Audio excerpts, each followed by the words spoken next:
I'm excited. Let me know when you can see us, Van. Woo! Good morning. Good morning. Hey, everybody. This is Saturday Sales Training. Hey, bro. My name is Hayden McKee, if you don't know. Got my good pal here, Josh Harrell, with me. How you doing, Josh? What's going on, everybody? Doing great. Saturday morning. Coming in here is the best feeling. I know some people want to lay in bed. I want to lay in bed on Saturday morning. Do you know that? Yeah, I'd love to. I do want to, but there's some things that are more important to me, Josh. You know what's more important to me? Money. Me too, man. You know what happens whenever you come in here on days like this? What happens? You get used to working. You know what working gets you? What happens when you work? Working gets you money. Getting better eventually will make you money. Good morning, everybody. If you're on here, struggling finding myself on here. Getting on. I see Chris Clark's on here. He said, "What's up? What's up, Chris? Man, we miss you in here." Hey, Tommy Davidson. That's GTT right there on here watching us. This is his show. If you didn't know. Unfortunately, he can't be here. He is at a very important meeting in Florida, so he'll be here next week, guys. So if you enjoy this, if you find this beneficial, you're gonna find it next week extremely more beneficial, because that guy probably is 10 times, 100 times people that we are. Yeah, we'll go ahead and apologize. We're gonna deliver the best we can, but it's not gonna be anywhere close to our Fearless Leaders shows. Right. Tommy Davidson. But we're gonna try to give you some good content today. We're talking about. We came in here today. Tommy isn't here. He's in Florida at the beach. So we really weren't going to have Saturday sales training because he usually leads it. He usually gives us something that has been going on through the week that he's noticed that we can build off of and make us better throughout the week. And so we weren't going to have it this week, but, like Josh said, we don't have enough money. We need some more money. So we came in here just to stick to our commitment and just do what we can. So stick with us through this show. We're gonna make it the best we can. I'm sure somebody out there is gonna find it beneficial. Cowboy, what's up? Thanks for getting on. Steve Z, thanks for getting on. Tommy said, "How can today help me?" Well, I'm gonna go ahead and break that down right now. Today, if you're watching this, hopefully this can help you. What we're gonna talk about right now is basically kind of the stuff that we're struggling. In the real estate business, it can be kind of difficult. In the sales process. The real estate business, sales business, it doesn't matter. All sales are the same. So what we're going to go into today is kind of what we're lacking in. And I would say one of the big things that I'm lacking in is presentation, without a doubt. What is for people that might not know, what is presentation? What do you mean by you're struggling with presentation? Yeah, presentation for us realtors would be showing a house, getting in front of somebody. Hey, maybe even meeting them at Starbucks or something like that. Getting in front of people, presenting yourself is what I would consider presentation in real estate. Yeah. So you can present on the phone, you can make a lot of phone calls, and you can, present yourself in that way, but the most effective way, it has been proven, Cardone even said it, is meeting in person. In-person visits, in-person meetings is, probably the best beneficial way to present. How do you feel like you get better at that? Get in front of more people. Yeah. I think that's really the only way to do it. And also role-playing. I say we come in here every morning, we role-play. That does help out a tremendous amount. But there is also just going to be that difference. Whenever you get in front of somebody, you're going to get a little bit more nervous. You're going to have a little bit more things run through your mind. And you just got to find a way to overcome that and present to your best ability. So, and to piggyback off that, he was talking about, one thing he feels like he needs to do to get better is just get in front of more people. And that's kind of where I feel like I'm struggling at, is just the experience aspect of the sales process. Our sales process is a lot longer in real estate than other products. So it's all about follow-up, and there's a lot of objections that come up. This is kind of what I'm dealing with is I feel like something I am really good at in the sales process is the greeting, connecting, building rapport with people. Those are all things that you need for the sales process, and I feel like I can win people over. But the thing I'm struggling with that I'm noticing is getting somebody from connection to close. So I can build that connection, but there's a lot of meat in the middle that I just don't know how to get through. Right. Yeah, no, definitely. Connection, whenever you first meet up with somebody, is such a huge advantage or disadvantage to you, because what's the first thing you think about whenever, or how long does that first impression last whenever you meet somebody for the first time? I think a first impression lasts forever, but I mean, without any follow-up, I feel like, they're like, well, this dude was fake. Yeah, exactly. Who is this guy? Yeah. I only talked to him one How the time. hell is he talking to us? Yeah. Hey, and we've been neglecting our huge studio audience we have in here. I mean, it's standing room only. Do we have any questions in any here? questions from anybody? No. Noah! Oh, hey. Noah's in the What's up, audience man? here. Good morning. Good morning. So you said your presentation is something you guys struggle with. Mm-hmm. So presentation meaning getting in front of people. Mm-hmm. Okay. What aspect of that is kind of the tough part? Like just kind of relaying the information you have for them, or Mhm. making it longer than a couple minutes? Like what it exactly is? I think it's having confidence. I mean, I was talking to Tommy this morning. It's having confidence to be able to know that you're leading the people you're working with to the best decision for them. Right. And I think that only comes with that was a good question, Noah. Yeah, great question. But no, it only comes from experience, because when you can have confidence you're actually doing what's best for somebody, you can deliver it with a lot more certainty. Sure. You can be a lot more believable. Mhm. And that's where I'm struggling with, is because on my follow-up calls, like after I've built that connection with somebody, it's like I don't really know what's best moving forward, other than me just calling them and leading them to whatever, that I find. Right. I really don't have a direct, I know this is what needs to happen based on what you've told me your situation is. Mm-hmm. know? Conviction. Delivery. I think Yeah. conviction is a huge part. Conviction, certainty, and delivery. Getting in front of people, if you don't have any conviction, this is one thing that I've kind of figured out since I've been actually getting in front of people and started this whole thing. So conviction, whenever I'm actually talking with somebody, if I'm not talking with as much certainty and conviction that I want to help them get to their goal, then it's not going to work out. Yeah. You can never, unless it kind of just falls in your lap. I guess that happens sometimes. But Yeah. you can never, ever help somebody out if you don't know and understand what their problems are, and and understand what you're going to do to help them. Hey, if you're on here, will you like, comment, and share? We could be saying something. Please. We could be saying something that could change somebody's life, sales, career, money, pockets, families, future, anything like Yeah. that. That could be really beneficial. So if you love any of your followers, just give it a Hey, if you give ain't it a gonna share. do it for him, do it for me. Yeah. Would you, please? So, kind of just to go off of what we're saying, I think getting in front of people is huge. But one thing that this is kind of not harping on what we do bad around here. It's kind of harping on what we do good. Is getting on the phone with people. I think is a huge deal to kind of lead you up to getting in front of, like, talking. Hey, doing stuff like this, doing this show. I don't think This isn't easy. I don't think we would be half as damn good as we are now if we wouldn't talk No. to people, get uncomfortable every single day, role play, making cold calls with people, stuff like that. I don't even think we'd be a quarter of as good as we are. Hey, this show might suck, but we're working on our presentation. Imagine how bad it would be if we didn't do what we did every day. Yeah. But no, this is Josh is exactly right. This is a perfect example of practicing presentation. Mm-hmm. You're looking into a camera. Nobody's in here but Noah and Van. Noah's looking at us. Where you when you're on camera, when you're in front of people, you always, especially when you're first starting out, whether it's in real estate sales, any kind of presenting, speaking, you struggle with, do I sound dumb? Do I look dumb? Do I? You second guess yourself. Am I making any sense whatsoever? Right. And especially when you're taking a video or doing a live video like this, it puts you on the spot. Yeah. It makes you be creative, come up with things to say on the spot, or you're Right. gonna, sorry mama, or you're gonna sound like a dumbass. Yeah. Seriously. I've sounded. The first show I did on here, I watched it back and played it back, and that's what Tommy talks about, is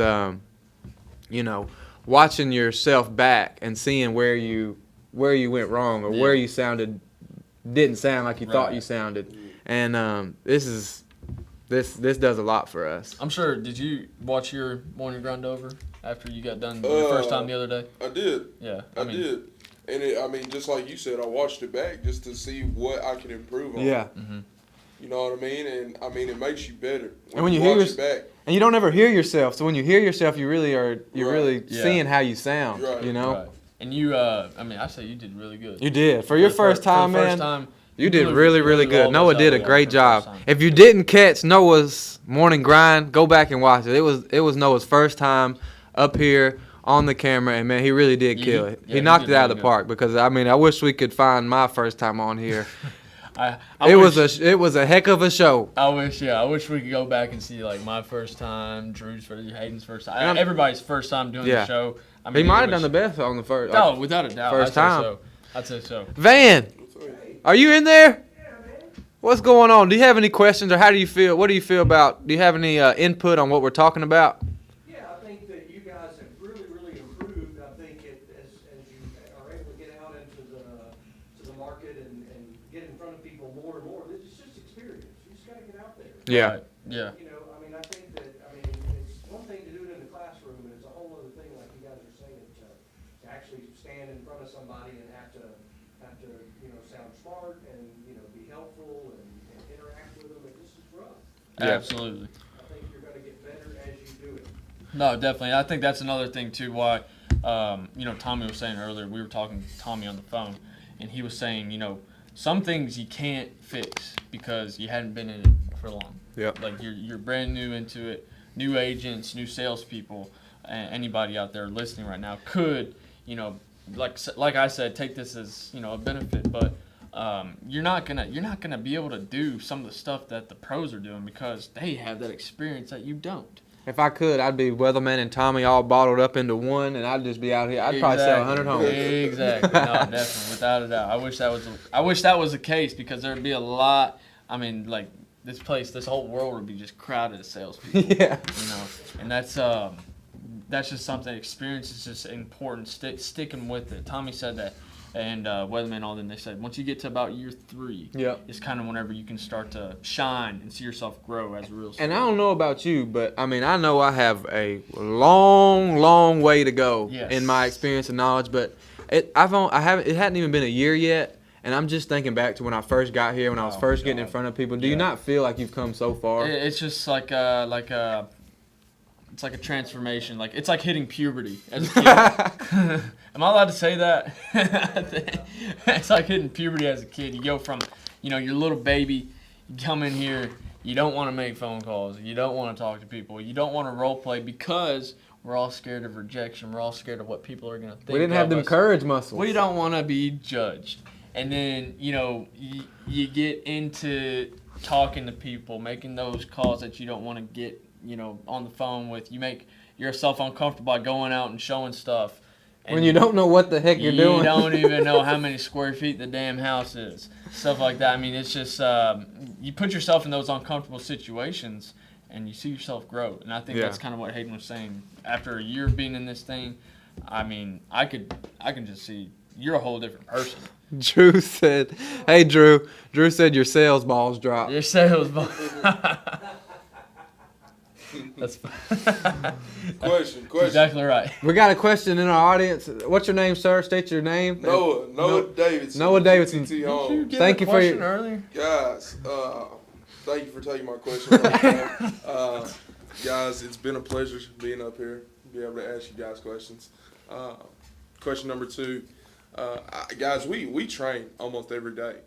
For the people who don't train as often and might space it out in between, I mean, is this something you feel like it's kind of like a use it or lose it? Like, have you ever had a period of time where maybe you've been out of the office and you haven't been able to train every day? Do you feel like you come back in and it's rough, like you're not as sharp? Like, how do you feel about kind of not being so consistent with your training? I think the best example of that, and I know one form of training we do is role playing, and I know if I go a week without role playing, as soon as I get on the phone, or even let's say I role play for that first day after a week of after a week of not doing it, almost just it's like whenever you start. I mean, it's like, dang, have I ever tried? You know what I mean? Like, why am I so bad? You get rusty. Yeah. It's like a monsoon comes in, your bike sitting out in the yard. I feel like one day can really make you rusty. Yeah, no, without a doubt. I think you'd say to stay sharp, you have to constantly do it. And that's why we come in here on Saturdays, because we feel like that. The weekend, Saturday, you just want to chill out. For somebody who doesn't have the schedule like we do, I mean, maybe a little bit busier, what would you suggest to them? Wake up earlier. I got you. Wake up early. What if they don't have somebody to role play with? Talk to yourself in the mirror. Hey, talk to the wall. Talk to a wall. That's the best. I got that from Grant or Tommy. Yeah, and Grant says if you don't have somebody like that, if you got a girlfriend, which I know most people do, some people don't. if you got a girlfriend, Call your mama. If you got a girlfriend that actually loves you, just role play with her. Yeah. Or listen to yourself on the phone. Call Hey. yourself and leave yourself a voicemail and see what you sound like on that. You know call. something I do? You just gotta be creative about this shit. I'll call my friends, and like it's a joke now, but I'll call some of my friends, and like it won't be a Act. sales call, but I'll be like, hey, this is Hayden, Yeah, how are exactly, you? You know, and exactly, like yeah. they'll start laughing, but I'll continue it probably for like at least a greeting and maybe a fact finding question, but. Yeah. And I'm intentionally not doing it. I'm really only doing it to be funny, but it's like thinking about it. I mean, that is a form of role playing, Yeah, practicing the absolutely. call. And sometimes I know one of my good friends, he'll just go along with me every time I call. Yeah, man, I'm actually looking in the middle of Murfreesboro. And so, but yeah, I just think there's always people say there's only a limited amount of time that you have in a day, and that's true, But there's also a lot of things that we waste time on, And I was like, we're doing this challenge, and I was like. I'm always like, man, kind of reading my 10 pages, like I'm always waiting till the end of the night unless I do it during the day sometime. But like, think about when you're using the bathroom, when you're taking a dump, when you're on your phone. You're on your phone for 5 or 10 minutes, like just scrolling, just absent-minded, And there's so many opportunities like that where we waste time. I know me, I struggle with wasting time and not getting things done immediately. Yeah. And that's something I'm really working on. So I'm noticing like all the times when I'm really, whether it's 10 minutes, whether it's 15 minutes, if you waste 10, 15 minutes an hour through all the hours throughout the day, that builds up to, even if it's just the daytime a part of the day, you're wasting 2-3 hours. That you said that. I was actually watching, did you hear that from David Goggins? No. Oh, well, that's crazy. I was watching a little interview with David Goggins last night, the guy who wrote Can't Hurt Me. Yeah. And he was actually saying that. He's like, people waste so much, like, effing time. He's just a really intense dude. Like, people waste so much mother effing time. Yeah. And, getting on their phones, doing stupid stuff, like talking with chumming with people that just means nothing. You're just trying to talk to get out of whatever you're doing, whatever. And it's crazy how much time is wasted in a day, whether it be, like Hayden said, 5 minutes while you're taking a dump, or, hey, a 15-minute conversation with somebody that is, just, like I said, wanting to get away from what you're Talking doing. about nothing. Talking about that Super Bowl that happened last month. That's what I struggle with. I love talking about nothing. I can talk to anybody. I think everybody loves talking about nothing. And that's kind of... Tommy don't. Look, I think it's like it goes... It translates into sales because we call it going horizontal with people. Whenever we're chum with people while we're presenting, it's easier. You're not getting anywhere, though. It's much easier to chum with somebody than it is to get to the point and ask those hard questions while you're in front of somebody. We call it going horizontal instead of going vertical. Vertical, the top being, hey, the main goal, what these people are wanting to do, get them a house where they want, whatever, solve their problem. You're wanting to go up and horizontal to reach that goal. But if you're in there... Vertical. But if you're in there chum-chumming, talking about a bunch of BS, you're going horizontal. So what's the best way to go vertical? What's the best way to go straight to it? Ask them hard questions. Right. Ask the right questions. Right Just asking the right questions, questions. absolutely. And then exactly what we're talking about, having the knowledge to know what's going to get them vertical and not asking chum questions. Basically, they might say something, and Tommy talks about this too. When people are talking, they're going to say a lot. It's going to be a lot of noise in conversations, and you got to be able to block out the noise and know exactly what they're needing or what they're asking for. Because people are going to say a lot of words, but there's really one thing that they're needing or wanting, or a problem that they're needing solved. Right. And I agree. It's very important to get straight to the point, be very transparent with what you're saying. What's the difference between maybe chumming them up and genuinely caring about what they have to say, or that's funny. Kind of building that rapport? It's weird you just asked that. Stevie said handle business, then chum. Yeah. There's always going to be... That's good, Stevie Z. Yeah, that's really good. There's always going to be Thank you for your comment, man. I hope you like it and share this post. Sorry, Josh. Thanks for interrupting. I'm just kidding. There's always going to be those people who are just going to want to talk about stuff. While you're in... But that's kind of part of controlling the sales process. You got to redirect. Hey, that's awesome. But let's go making them feel good about it's still engaging with what they're talking about, but still getting to the point. Right. I'd say going vertical is getting to the point, right, Van? Exactly. I like that a lot, but I want to ask one question about it. Talk to me. Besides all the training that you guys do and just getting in front of people, before you get in front of them, what other things can you do to, Josh mentioned earlier, you get out there and you don't know what to talk about, you don't even know the square footage. What can you do before you get in front of people in order to be prepared so that you can take Ask them. That's a great question. Thanks for asking. I'd say over prepare and practice. Ask them. But ask On them your what's own. important to them. That's Well, what I would do. What are you saying, Van? Like, what can we do personally, or what can we do, like Josh is saying, asking them questions to deliver exactly what they're looking for? Well, both of those things, but one of those things is during the presentation. I'm asking about what you could do before the presentation happens in order to be ready. Okay, so I don't know if everybody can hear that. Van's asking, what could you do before a presentation to make it, to get ready for it? And so I think that's something that everybody struggles with. I mean, unless you're Information overload. unless you're just somebody who's great at what you do. But yeah, what Hayden said, information, just being prepared, having that sheet with the square footage on it, having all the lights on, being in a mental mindset. I'm ready to show this house. I'm ready to help these people find what they want. And it's almost like you got to trick yourself into thinking there's nothing that could go wrong in this. Would you agree with that, Is Van? that kind of what you're getting at, Van? Just information overload, having that house and maybe 3 or 4 other options ready for them as soon as you get there, and knowing every question that they could possibly ask. Yeah, that's my point exactly. I mean, you gotta be prepared with knowledge. I mean, Weatherman talks a lot about, he's probably one of the most knowledgeable people about our market of anybody that I know. Yeah. And so what does that do for him? How does that help him? It puts him at an extreme advantage. It speeds up the process. Like you said, he's one of the most knowledgeable people that you know. I'm sure he's the most knowledgeable people that, hell, thousands of other people know that he's helped out in the past. So whenever it comes to knowing the market, knowing your product, like Stevie said, learn your product. If you know your product more than anybody else, you're going to have that advantage over even probably the greatest salesperson. Yeah. Like they could not know nothing about it. You could be the worst salesperson, even knowing the product. You could have that advantage on them because people want information. They don't want to waste time. Some people do, but they don't want to get out there and just kind of look around like, okay, well, yeah, what's this? No, you got to have the information for them ready in hand. So whenever they ask the question, you can say it with certainty and conviction, and help them get what they want. What's the title for the show today? Do what? What's the title? Are you slacking presentation? Okay. And I'd say, Van, just to go off like how that help, like how Weatherman's so prepared and has so much knowledge. To me, it speeds up the process, and that's what we were talking about with experience, being able to solve, knowing where people are, what their situation is, and knowing how to solve their problem. Mm-hmm. Every time Weatherman goes to show somebody, he's got what they're going to see, and then he's got X, Y, and Z, and he knows that X, Y, and Z is exactly what they need, what they're looking for, and pretty much this is y'all's only option. Right. For what your situation is, these are your options. Mm-hmm. And here they are. If those options don't match or don't check out with what you want, then I have these options for you. If you're willing to do this, go up in price or whatever. That's right. So, that's kind of why he's selling as much as he is, because he has that knowledge. That's why he's the weatherman. Hey, that's why he's the weatherman. I think it's a mindset with him.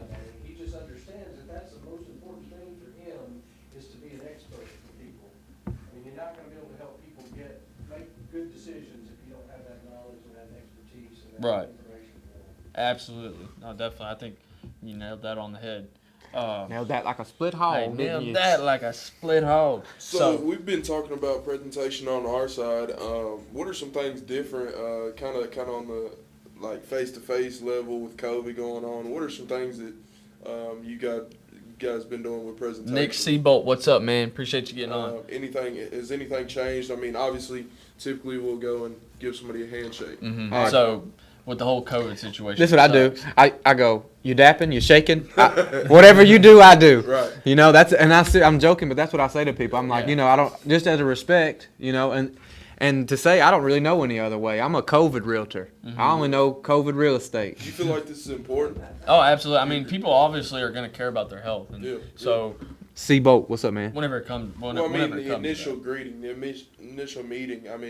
It's very important, right? Yeah, absolutely. To make sure that first impression is... I think you can overcome anything. Yeah. Whether it be, hey, I can't really see your facial expressions because you're wearing a mask. You can still read their eyes. If I'm looking at you the whole time while you're talking, I'm shaking my head. Hey, take that mask off. Yeah. I'm just kidding. Hey, man, take your mask off. I like to see your face. No. I got to see what your mouth is doing. If you're, you can body language is so important. Not just your facial expressions, but body language. Whenever it comes to meeting somebody and, understanding what they're saying, you can overcome wearing a mask. You can overcome not shaking their hand. You can overcome things like that by expressing, hey, this is how I feel about this. making sure that they're okay with everything that you're doing and whatnot. But yeah, it's a little setback, but ain't nothing we can't handle. Yeah. Ain't that right? That's right, boy. What do you think, Van? You got anything else for us? Yeah, I think it's been a good topic. You guys have kind of gone through the presentation part and talked about that. I mean, it's all about getting ready going into it. It's all about being prepared. It's all about your training. Yeah. On a scale from 1 to 10, how good was the show, Van? Yeah, rate this show. I give you a 10. At least a 8. Well, what could have Hey. made it a 10, Van? You being about 10 years older.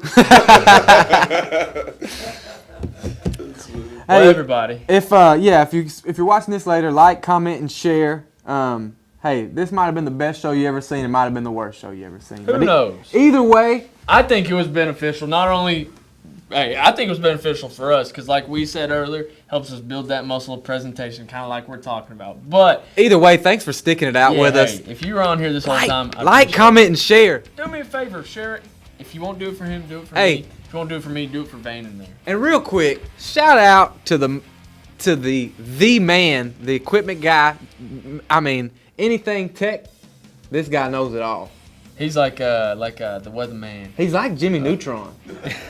Genius. Shout Van out to Grafton. Van Grafton. Van, we appreciate you. He filled in for Tommy this week, and He did a hell of a man, job. hey, we saw a whole new man this week. He had this pole, and every time we weren't calling, he'd come in and smack us with this pole. I mean, Tommy, you'd be proud of him. You'd be real proud. He's been a real McAsshole to us. Real good leader. Nah, I'm just kidding. Nah, shout out to Van. Nah, we love He you, does Van. help us out a lot. We really appreciate you, Van. Yeah. So if you're watching this, guys, we really appreciate, like we said, like and share if you don't mind. And hopefully what we said today was beneficial to anybody watching this. Share it, like it. Thanks, everybody. We're gonna be back here, or I'm not gonna be back here. You're not gonna be back here, but the man himself, GTT, will be back here Monday, 8:30 a.m. for the morning grind. So tune in. And if you have any questions, please leave them in the comments. Thanks.